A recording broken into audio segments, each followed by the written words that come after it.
നമസ്കാരം. ഞങ്ങളിപ്പോൾ എത്തിയിരിക്കുന്നത് ഓച്ചിറ പരബ്രഹ്മമൂർത്തി ക്ഷേത്രത്തിൻ്റെ മുന്നിലാണ്.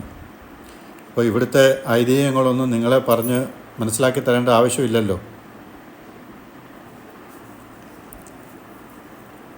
അപ്പം ഈ വീഡിയോ കാണുന്നതിന് മുമ്പായിട്ട് എല്ലാവരും ഒന്ന് സബ്സ്ക്രൈബ് ചെയ്യണം, സപ്പോർട്ട് ചെയ്യണം. ഇത് പരബ്രഹ്മമൂർത്തി ക്ഷേത്രത്തിൻ്റെ കിഴക്കേ നടയിൽ 2 ഗോപുരങ്ങളാണ്. ഏക്കർ കണക്കിന് പറന്ന് കിടക്കുന്ന ഓച്ചിറ പരബ്രഹ്മമൂർത്തി ക്ഷേത്രത്തെപ്പറ്റി നമുക്കെല്ലാം അറിയാം. അമ്പലമില്ലാതെ ആൽത്തറയിൽ വാഴുന്ന ഓങ്കാരമൂർത്തി ഓച്ചിറ എന്നുള്ള ആ പാട്ട് തന്നെ ഭയങ്കര ഫേമസ് ആണല്ലോ. അപ്പോൾ ഇവിടെ അമ്പലം പണിയാൻ സാധിക്കില്ല, ആൽത്തറ മാത്രമേ ഉള്ളൂ. നൂറ്റാണ്ടുകൾക്ക് മുമ്പ് ഇവിടെ ക്ഷേത്രം പണിയാൻ വേണ്ടി ദേവപ്രശ്നം വെച്ച സമയത്ത് ദേവപ്രശ്നത്തിൽ തെളിഞ്ഞത് ക്ഷേത്രത്തിൻ്റെ 2 തൂണുകൾ കടലിലെ പണിയാൻ പറ്റൂ എന്നാണ് ദേവപ്രശ്നത്തിൽ തെളിഞ്ഞത്. അങ്ങനെയാണ് ഇവിടെ ക്ഷേത്ര നിർമ്മാണം അസാധ്യമെന്ന് കണ്ടതോടുകൂടിയാണ് ക്ഷേത്രം പണിയാൻ സാധിക്കാതെ പോയത്. അങ്ങനെ പരബ്രഹ്മമൂർത്തി ഇവിടുത്തെ ആൽത്തറയിലാണ് കുടിയിരിക്കുന്നതെന്നും ഭഗവാന് അതാണ് സന്തോഷമെന്നും ദേവപ്രശ്നത്തിൽ തെളിഞ്ഞതുകൊണ്ട് ഇവിടെ മറ്റമ്പലങ്ങളൊന്നും പണിഞ്ഞിട്ടില്ല. ചെറിയൊരു മണ്ഡപങ്ങൾ മാത്രം, നനയാതെ ആൾക്കാർക്ക് കയറി നിൽക്കാനുള്ളൊരു മണ്ഡപം മാത്രമേ ഉള്ളൂ. പിന്നെ ഇവിടെ ഒരുപാട് നന്ദികേശന്മാരുണ്ട്. ഇവിടെ ഈ നന്ദികേശനെ കണ്ടില്ലേ? ഇവരെയൊക്കെ എന്ന് പറഞ്ഞാൽ ഭഗവാന്റെ വാഹനമാണല്ലോ. അവരെ തൊട്ട് തൊഴുന്നതും അവർക്ക് ഒരു നേരത്തെ അന്നത്തിനുള്ള 5-10 രൂപ നമ്മൾ കൊടുത്താൽ അവർക്കുള്ള ഭക്ഷണത്തിനാവും, അവരുടെ ജീവിതമാർഗവുമാകും, ഒക്കെയുണ്ട്.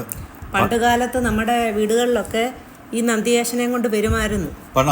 നമ്മുടെ ചെറുതിലെ നമ്മുടെ വീടുകളിൽ വരുവാണ് ഇങ്ങനെ ഒരു 20-25 വർഷത്തിന് മുമ്പ് വരെ ഇവരെ ഒരുക്കി ഇതിനെക്കാട്ടിലൊക്കെ വലിയ നന്ദികേശന്മാരായിരുന്നു. വലുതായിരുന്നു.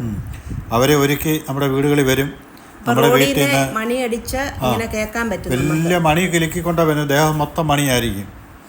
അങ്ങനെ ഒരുക്കി ചന്ദനമൊക്കെ തൊടിയിച്ച് വരുമ്പോൾ ഇവർക്ക് നമ്മൾ പൈസ കൊടുക്കും, അരി കൊടുക്കും, തേങ്ങ കൊടുക്കും, മറ്റ് പല വ്യഞ്ജനങ്ങൾ സാധനങ്ങളൊക്കെ കൊടുക്കും. അങ്ങനെ മിക്കവാറും മാസങ്ങളിൽ ഓരോരോ സ്ഥലങ്ങളിൽ നിന്ന് വരുവാണ്. അങ്ങ് ദൂരെയൊക്കെ അങ്ങ് പത്തനാപുരം, പുനലൂർ, അങ്ങനെ അടൂർ ഭാഗത്തൊക്കെ അങ്ങ് വരുമായിരുന്നു ഇവരൊക്കെ. അപ്പം ഇപ്പോൾ നമ്മുടെ വീടുകളിൽ എല്ലാവരും വീടിനുള്ളിലും മതിൽക്കെട്ടിനുള്ളിലും ചുരുങ്ങിയതോടുകൂടി അവരുടെ വീടിൻ്റെ മുന്നിൽ വന്ന് വിളിച്ചാൽ പോലും ആരും ഗേറ്റുകൾ തുറക്കാറില്ല.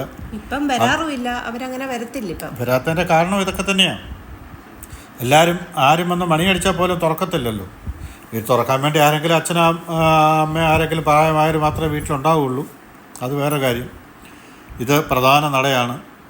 ഇവിടെ അപ്പോൾ നമുക്ക് ഭഗവാന് സമർപ്പിക്കാനായിട്ട് ഒരുപാട് രൂപങ്ങൾ, നമ്മുടെ കൈയുടെ, കാലിൻ്റെ, തലയുടെ പൂർണ്ണരൂപം, താലി, മാല, ഇങ്ങനെയുള്ള, അതായത് നമ്മുടെ ശാരീരികമായ ദോഷങ്ങളും പ്രയാസങ്ങളും നമുക്ക് എവിടെയാണോ സംഭവിച്ചിരിക്കുന്നത് അതിൻ്റെയൊക്കെ ദോഷങ്ങൾ മാറിക്കിട്ടണേ എന്ന് പറഞ്ഞ് ഭഗവാന് സമർപ്പിക്കുന്ന കാലുകളും കൈകളും രൂപങ്ങളാണ് നമ്മളിപ്പോൾ ഈ കണ്ടതെല്ലാം.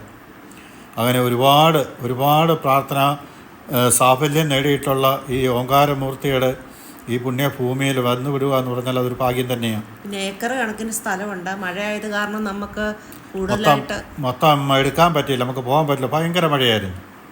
പിന്നെ ഇവരൊക്കെ ഇവിടെ നമ്മുടെ കേരളത്തിൽ ഭിക്ഷാടനം നിരോധിച്ചിട്ടില്ലാത്ത ഒരേ ഒരു ക്ഷേത്രം ഈ ഓച്ചിറ പരബ്രഹ്മമൂർത്തി ക്ഷേത്രമാണ്.